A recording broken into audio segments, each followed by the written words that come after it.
You're looking up here, looking at me, going, man, if that guy was just a couple feet taller, he'd be a stud. It's true. I'm black and slimming. So what if it has to be pitch black? Guys can pick on themselves like that. About height, weight, their looks, whatever. Women, not so much. Up to and including, and I didn't used to know this, even if they bring it up. My wife's pregnant with our first child, and she walks in the living room one day and says, look how big I'm getting. So I think it's an open forum, right? Yeah, you're pluming up like a ball-pack Frank. Crap.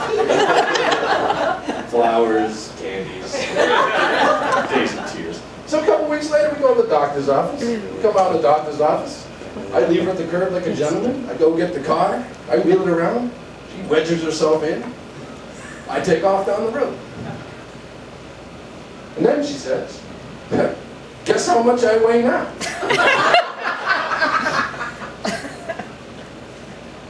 Before realizing my unborn son was in the car, I was fully prepared to crash into a tree to avoid answering the question.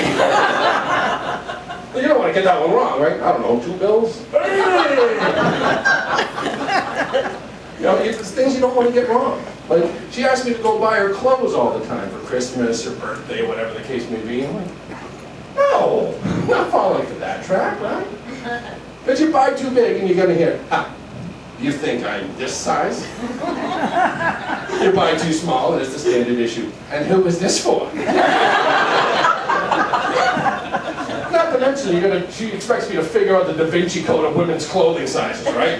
That's a size 12. No, it's a size 12. Petite. What? What the hell does that mean?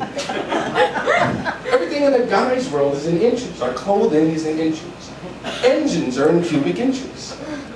We are in inches. I don't want to be at the pharmacy going, hey, give me a package of the condoms, will you? No, the petite ones. I'm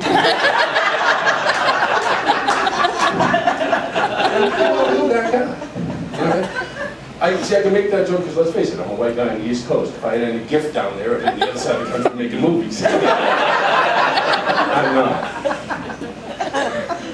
But speaking of things like that, when I was in the police academy, yes, I really was, comes with a free haircut. I was in all the guys showering one big shower room, 70 shower heads. So I'm in there showering along. This big black guy from another agency pulls up in the shower head next to me. This guy's like 6'8", 315 pounds of chiseled muscle.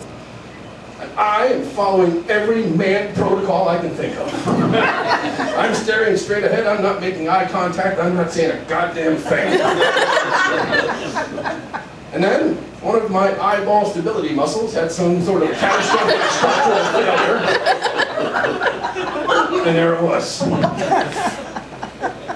I thought this thing was going to start to pick up peanuts and stuff.